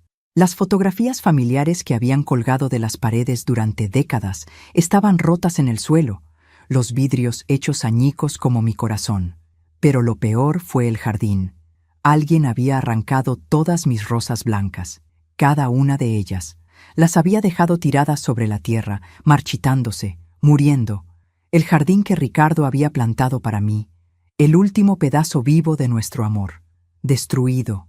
Me senté en el escalón de la entrada mientras los policías trabajaban, incapaz de llorar. Ya no me quedaban lágrimas. Solo había un vacío enorme, frío, que se extendía dentro de mí como una herida que nunca cerraría. «Señora Morales», dijo uno de los oficiales acercándose, ¿tiene idea de quién pudo haber hecho esto? ¿Algún enemigo? ¿Alguien que tenga razones para querer hacerle daño? Miré la nota que sostenía en una bolsa de evidencia. Esto es solo el comienzo. La letra era impersonal, probablemente impresa, pero yo sabía quién estaba detrás. Mi hijo, susurré. El oficial pareció incómodo. ¿Su hijo? ¿Está segura de eso? Estamos en medio de una batalla legal. Él acaba de perder en la corte. Y ahora esto. ¿Quién más podría ser? Entiendo, pero sin pruebas directas, sin testigos, es difícil. Lo sé. Él es abogado. Sabe exactamente cómo hacer esto sin dejar evidencia. Los oficiales se quedaron otra hora. Tomaron la nota, las huellas, prometieron investigar. Pero sus ojos me decían lo que yo ya sabía. Sin pruebas concretas, no había nada que pudieran hacer. Cuando finalmente se fueron, llamé a Tomás. Llegó corriendo, con Laura y los niños. Lucía también vino. Entre todos empezamos a limpiar, a recoger los pedazos, literal y figurativamente. «Vas a quedarte con nosotros», declaró Tomás mientras levantaba un marco roto. «No es seguro que estés aquí sola». «Esta es mi casa», respondí con una firmeza que no sentía. «No voy a dejar que me saque de aquí también». «Mamá, por favor». «No, Tomás, ya perdí demasiado. No voy a perder mi hogar. Es lo único que me queda de tu padre». Lucía me abrazó en silencio. Entendía. Ella siempre había entendido que a veces la batalla no es solo por ganar, sino por no perder lo último que te define. Esa noche, después de que todos se fueran, instalé nuevas cerraduras en todas las puertas. Cerré las cortinas. Me senté en la cocina con una taza de té que no podía beber, escuchando cada ruido de la casa, cada crujido, cada susurro del viento. Tenía miedo, un miedo profundo, visceral, que no había sentido en toda mi vida. Porque una cosa es enfrentar a un extraño, a un criminal. Pero, ¿cómo te proteges de tu propia sangre? ¿Cómo duermes sabiendo que alguien que salió de tu cuerpo quiere destruirte? Los días siguientes fueron una pesadilla silenciosa. Fernando presentó una denuncia formal contra Andrés por el allanamiento, pero sin pruebas directas era solo mi palabra. Andrés lo negó todo, por supuesto. Dijo que él también había sido víctima de robos recientemente, insinuando que quizás yo estaba fabricando evidencia para desprestigiarlo. La investigación sobre el fraude procesal avanzaba lentamente. Las autoridades revisaban documentos, interrogaban a Patricia, examinaban cada detalle. Pero estos procesos toman tiempo. Meses, quizás años. Mientras tanto, yo vivía en un estado constante de alerta. Cada llamada desconocida me hacía saltar.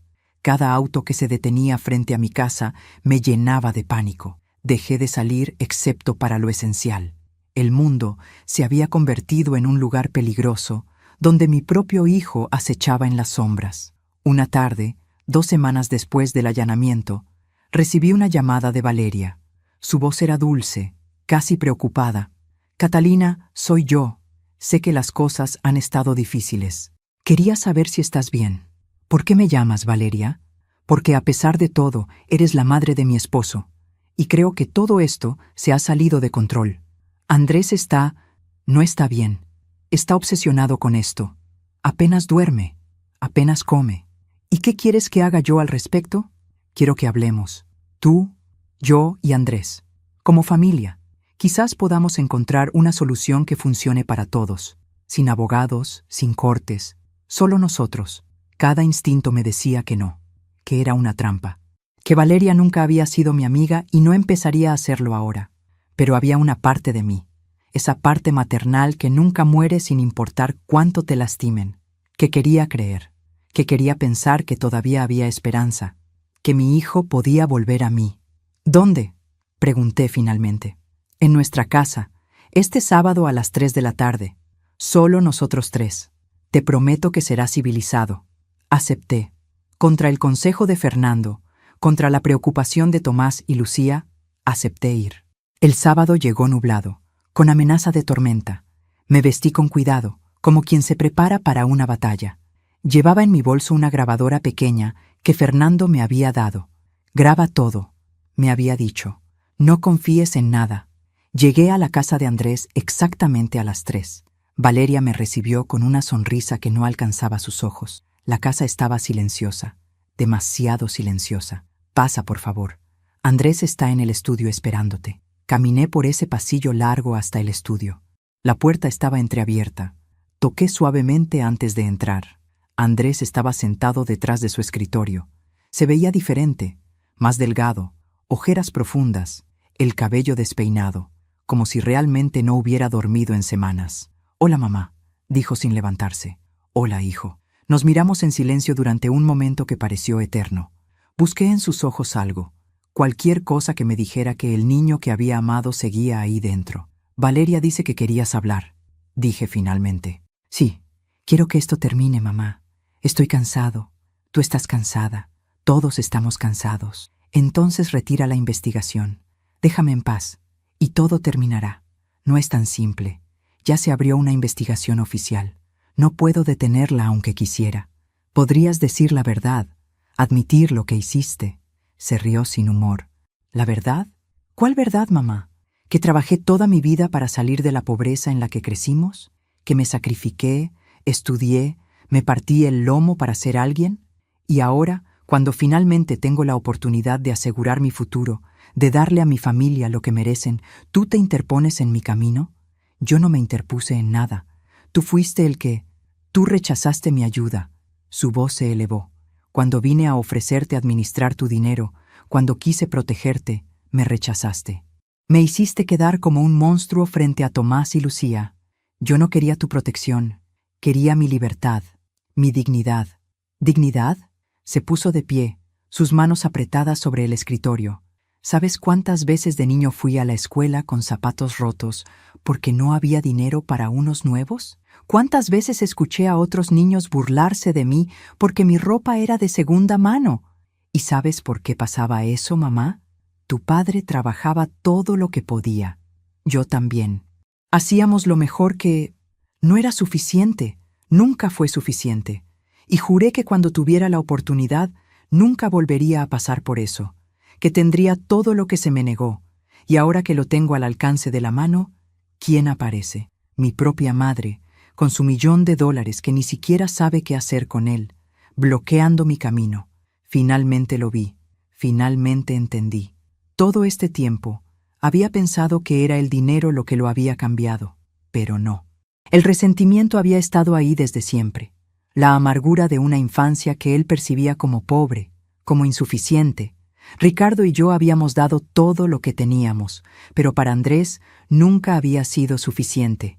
Hijo, dije con voz suave, casi rota, si te fallamos, si no te dimos lo que necesitabas, lo siento, pero hicimos lo mejor que pudimos con lo que teníamos, y te amamos, siempre te amamos. El amor no paga universidades, el amor no compra respeto, el amor no te da poder, no, pero te da algo que el dinero nunca podrá, paz. Y tú, mi hijo, no tienes paz. Puedo verlo en tus ojos, estás vacío por dentro, y ninguna cantidad de dinero va a llenar ese vacío. Se quedó callado. Por un momento, solo por un momento, vi una grieta en su armadura. Vi al niño asustado que una vez fue, al niño que lloraba en la oscuridad. Pero entonces Valeria entró a la habitación. ¿Ya terminaron de hablar?, preguntó con tono dulce pero firme, y la grieta se cerró. Andrés volvió a hacer la máscara fría que había aprendido a usar. Sí, dijo. Terminamos. Me levanté para irme. En la puerta me detuve y me volteé. Una última cosa, Andrés. Tu padre te amó.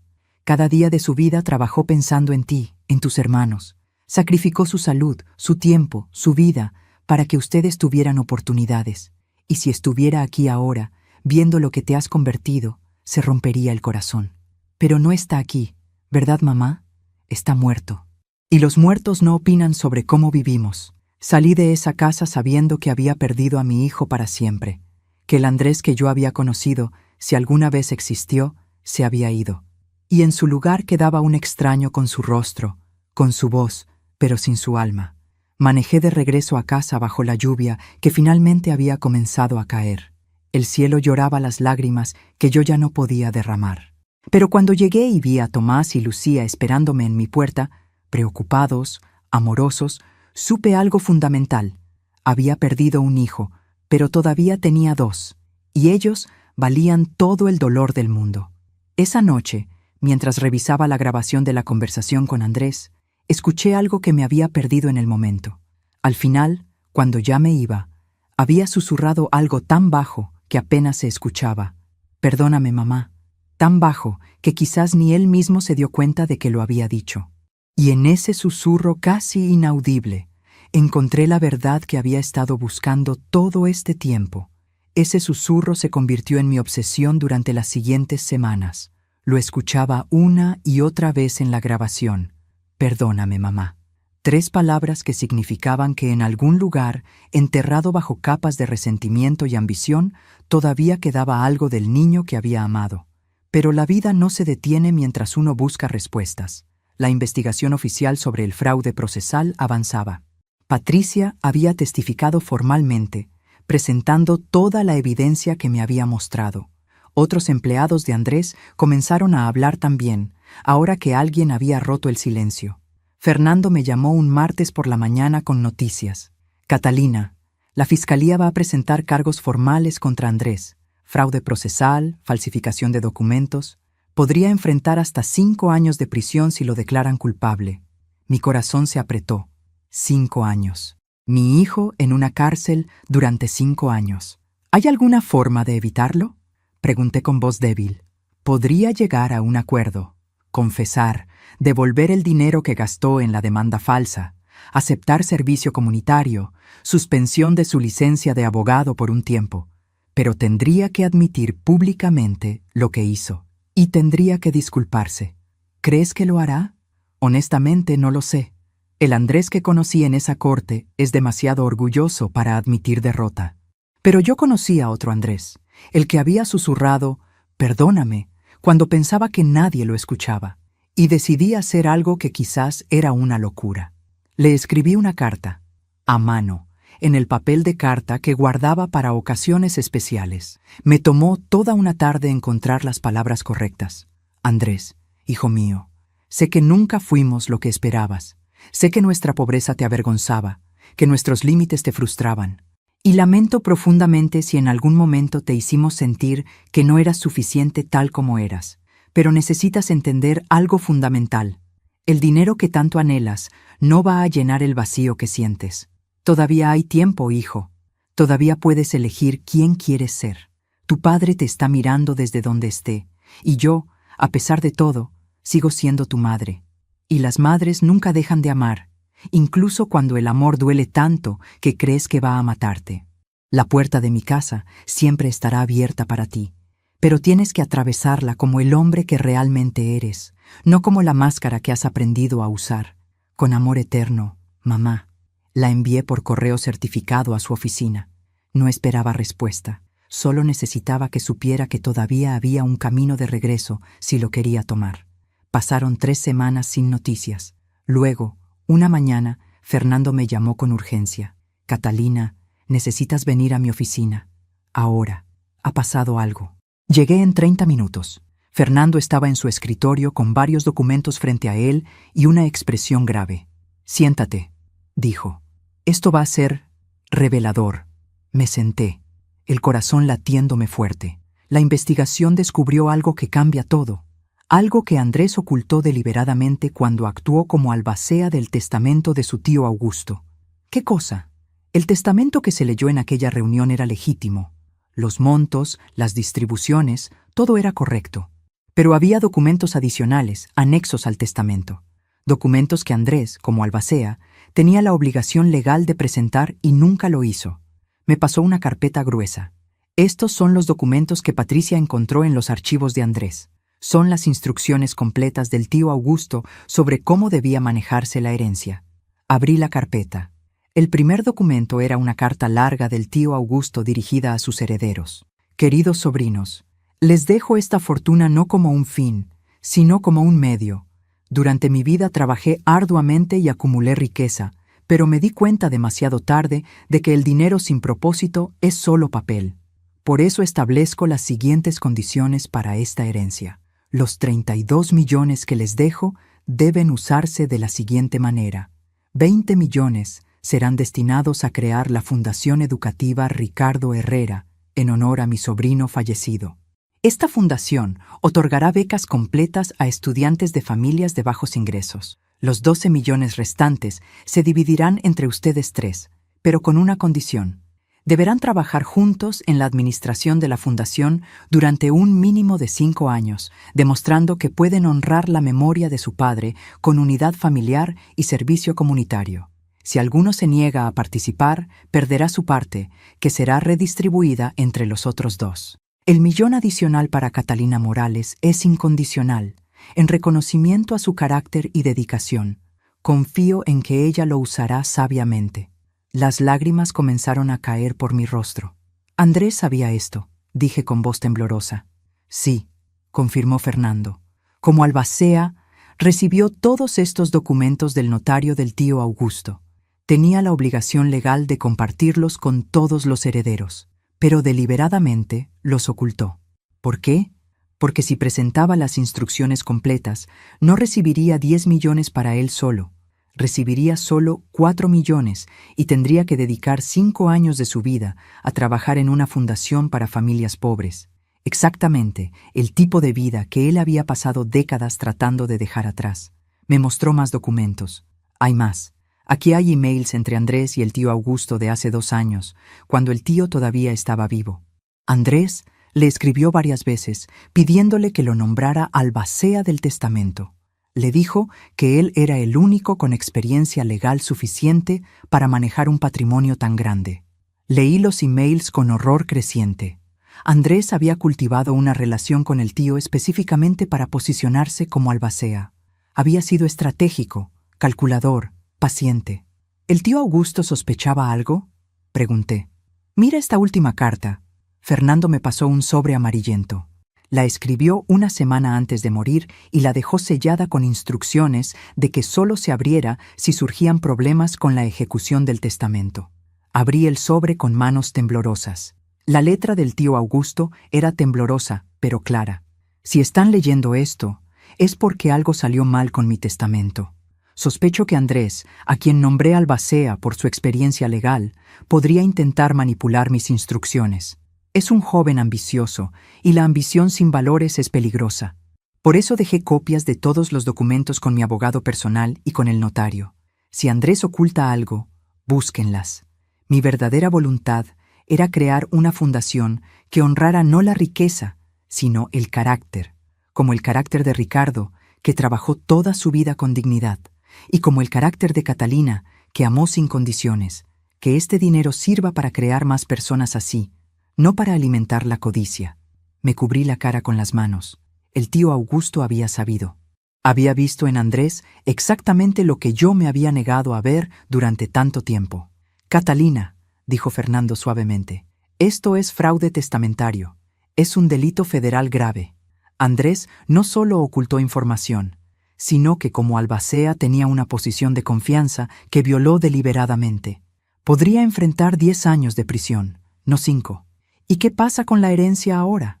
Ahora se ejecuta según las verdaderas instrucciones del tío Augusto. Se creará la fundación. Los 20 millones irán allí. Los otros 12 se dividirán entre los 3 hermanos, pero solo si aceptan trabajar en la fundación.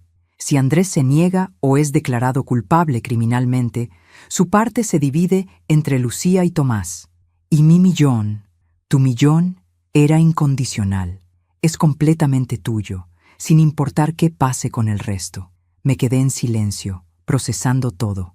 Mi hijo había sabido desde el principio que la herencia venía con responsabilidad, con servicio, con propósito. Y en lugar de aceptarlo, había intentado robar no solo dinero, sino el legado completo que su tío quería dejar. Hay más, continuó Fernando. Los investigadores encontraron que Andrés ya había gastado casi 2 millones de su parte de la herencia. Compró propiedades, hizo inversiones arriesgadas, vivió por encima de sus posibilidades, asumiendo que el dinero seguiría fluyendo. ¿Qué va a pasar ahora? El fiscal quiere que Andrés devuelva todo lo que gastó. Si no puede, tendrá que vender sus activos y enfrentará cargos criminales por fraude testamentario, además de todo lo demás. Llamé a Tomás y Lucía. Vinieron a la oficina de Fernando. Cuando les mostramos los documentos, Lucía lloró. Todo este tiempo teníamos la oportunidad de hacer algo significativo, dijo entre sollozos. Papá habría estado tan orgulloso de una fundación en su nombre, y Andrés lo destruyó todo por codicia. Tomás estaba pálido de rabia contenida. ¿Cómo pudiste, Andrés? Susurró como si su hermano pudiera escucharlo. ¿Cómo pudiste traicionar no solo a mamá, no solo a nosotros, sino la memoria de papá? Hay una audiencia programada para la próxima semana, explicó Fernando. El juez revisará toda esta nueva evidencia, y el fiscal ofrecerá a Andrés la oportunidad de negociar un acuerdo o ir a juicio. Esa noche escribí en mi diario, algo que no hacía desde que Ricardo murió. Necesitaba poner en palabras el dolor que sentía. Ricardo, mi amor, nuestro hijo se perdió, y no sé si fue nuestra culpa por no ver las señales, o si simplemente así estaba destinado a ser. Pero tu hermano Augusto vio lo que nosotros no vimos, y dejó un camino de redención, una oportunidad de hacer el bien. Solo espero que Andrés tenga el valor de tomarlo antes de que sea demasiado tarde. La semana antes de la audiencia fue una tortura. Andrés no respondió ninguna de mis llamadas. Valeria me contactó una vez para decirme, con voz fría, que estaba considerando el divorcio. No me casé con un criminal, dijo antes de colgar. El día de la audiencia, la sala estaba llena. Periodistas, curiosos, personas que habían seguido el caso en las noticias. El título «Abogado exitoso defrauda herencia familiar» había captado la atención pública. Andrés entró con su equipo legal. Se veía destruido. Había perdido peso. Su traje le quedaba grande. Pero lo más impactante fueron sus ojos cuando finalmente me miró. No había rabia, no había orgullo, solo había vergüenza profunda y dolor. El juez revisó los documentos en silencio durante varios minutos. Luego miró directamente a Andrés. Señor Herrera, como albacea del testamento de su tío, usted tenía una responsabilidad fiduciaria, no solo con los herederos, sino con la memoria y las últimas voluntades del difunto. Al ocultar documentos esenciales, violó esa confianza de la manera más grave posible. Andrés se puso de pie. Su señoría, no tengo excusas. Lo que hice fue imperdonable. Dejé que mi ambición, mi orgullo y mi resentimiento me convirtieran en alguien que no reconozco. Estoy dispuesto a aceptar cualquier consecuencia. ¿Está dispuesto a confesar formalmente?, preguntó el fiscal. Sí, a todo, y a hacer lo que sea necesario para reparar el daño. El juez asintió. Entonces acepto el acuerdo propuesto: 3 años de prisión, seguidos de 5 años de libertad condicional, restitución completa de los fondos malversados, suspensión permanente de su licencia para ejercer la abogacía y participación obligatoria en la Fundación Educativa Ricardo Herrera una vez que cumpla su sentencia, si los otros administradores lo aceptan. Golpeó el mazo. Andrés se volvió hacia mí. Caminó lentamente hasta donde yo estaba sentada. Los oficiales lo observaban, listos para intervenir si era necesario. Se arrodilló frente a mí y, con lágrimas cayendo por su rostro, susurró lo suficientemente alto para que yo lo escuchara. Perdóname, mamá.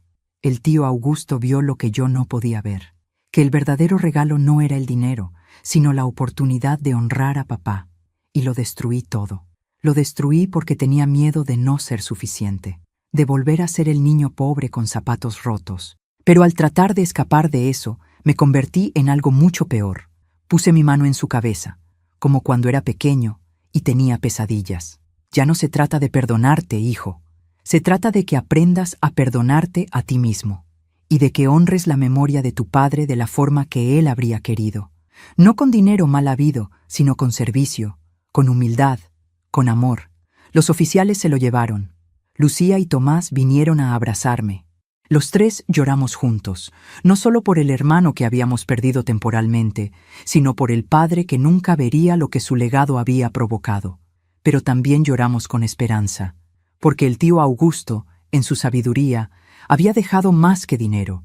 Había dejado un camino de redención, una oportunidad de transformar la codicia en generosidad, el resentimiento en servicio. Y mientras salíamos de esa corte hacia la luz del día, supe que aunque el camino sería largo y doloroso, todavía había esperanza para mi hijo, porque el amor verdadero no es nunca rendirse, es creer en la posibilidad de transformación incluso cuando todo parece perdido.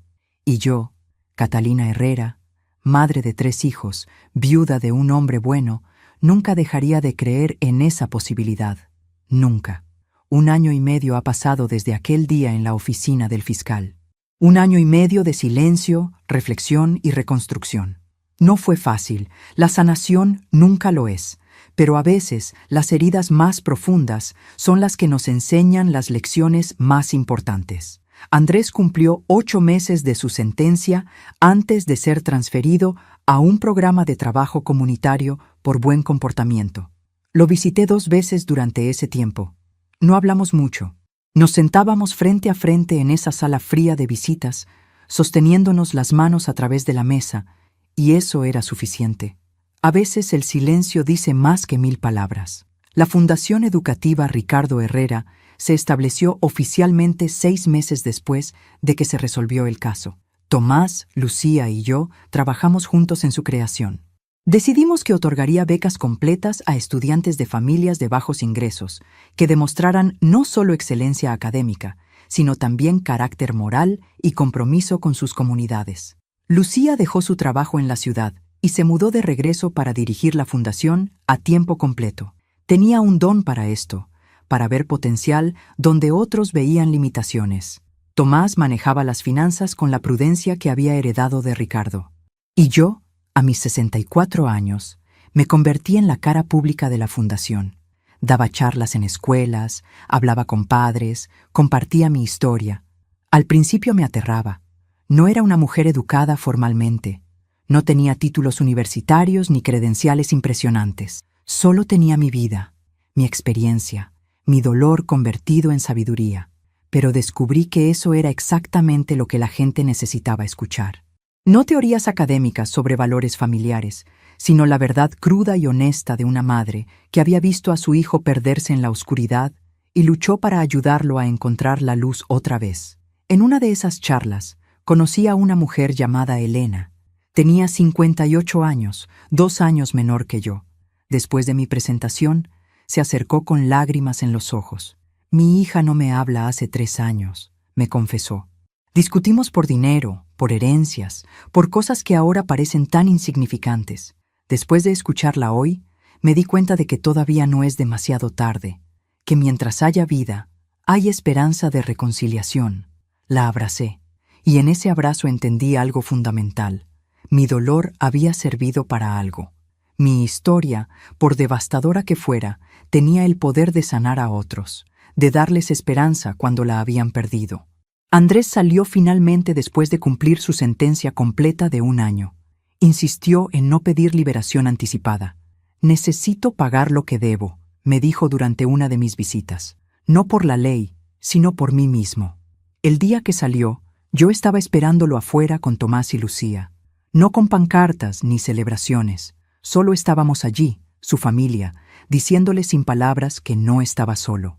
Nos abrazamos en silencio. Este Andrés era diferente. Más delgado, sí, pero también más suave. Las aristas de orgullo y ambición que lo habían definido se habían desgastado, revelando al hombre que siempre había estado debajo, vulnerable, asustado, pero finalmente dispuesto a ser real. Valeria había pedido el divorcio mientras él estaba en prisión. No la juzgo. Ella se había casado con una versión de Andrés que ya no existía. Él firmó los papeles sin pelear. Ella merece a alguien que pueda darle lo que yo nunca pude, me dijo. Yo solo puedo ofrecerle disculpas. Andrés comenzó a trabajar con la fundación como parte de su servicio comunitario. Al principio fue incómodo. Ver a sus hermanos dirigir algo que él había tratado de destruir fue humillante. Pero se tragó su orgullo y se presentó cada día. Limpiaba oficinas, organizaba archivos, hacía el trabajo que nadie más quería hacer. Y luego algo cambió. Le asignaron trabajar directamente con los estudiantes becados, niños de familias pobres, exactamente como él había sido. Niños con zapatos rotos y ropa de segunda mano, pero con fuego en los ojos y sueños tan grandes que no cabían en sus circunstancias. Una tarde, lo encontré en el jardín de la fundación, hablando con un niño de 10 años llamado Miguel. El niño le mostraba orgulloso un dibujo que había hecho, un dibujo de su familia en una casa grande y hermosa. «Algún día voy a comprarle esa casa a mi mamá», decía Miguel con absoluta convicción. «Voy a ser abogado como tú y voy a ganar mucho dinero y ella nunca más va a tener que preocuparse por nada». Vi el rostro de Andrés transformarse. Vi cómo se veía a sí mismo en ese niño y vi el momento exacto en que entendió algo fundamental.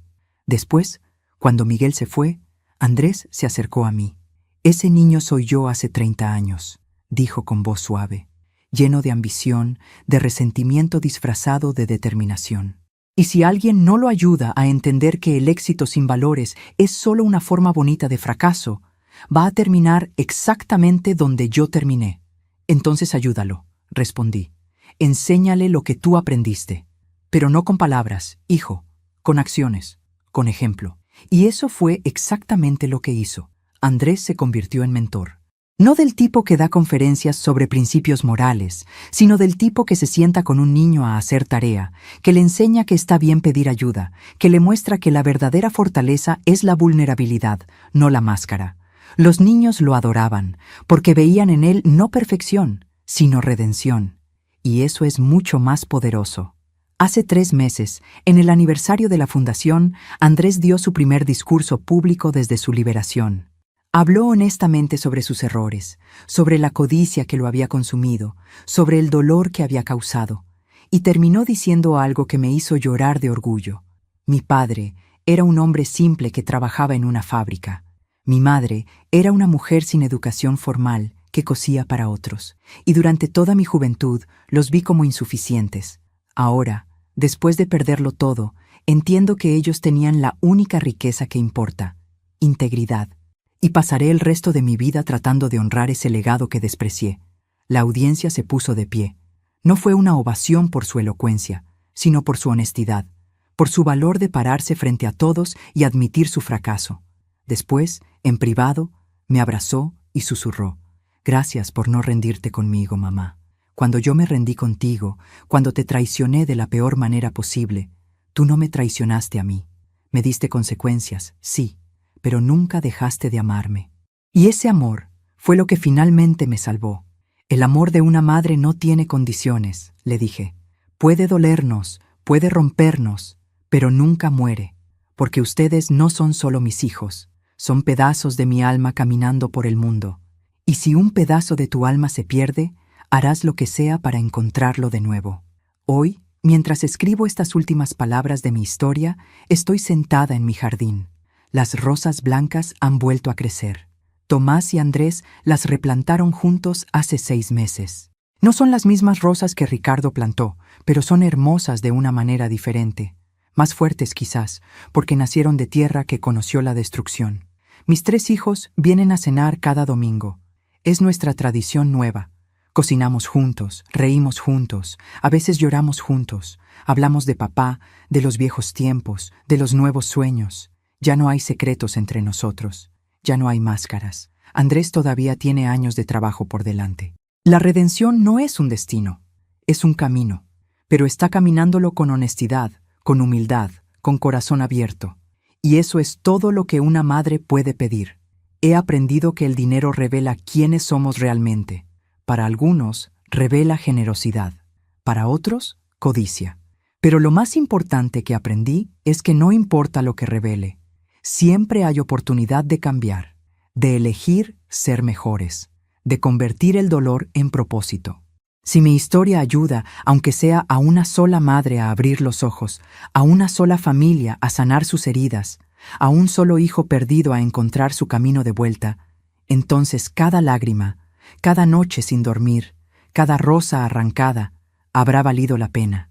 Porque al final, lo único que realmente importa es el amor que das, el amor que recibes, el amor que te sostiene cuando todo lo demás se derrumba. Y ese amor, a diferencia del dinero, es la única herencia que realmente vale la pena dejar. Compartan esta historia con alguien que necesite esperanza, con alguien que esté pasando por su propia oscuridad. Díganles que no están solos, que el amanecer siempre llega, incluso después de la noche más larga, y que el amor verdadero, el amor de madre, el amor de familia, es más fuerte que cualquier traición, más valioso que cualquier fortuna, más duradero que cualquier dolor. Gracias por escucharme, por caminar conmigo a través de esta historia que nunca quise vivir, pero que necesitaba contar. Que Dios los bendiga, y que nunca olviden que mientras haya vida, siempre hay esperanza de redención.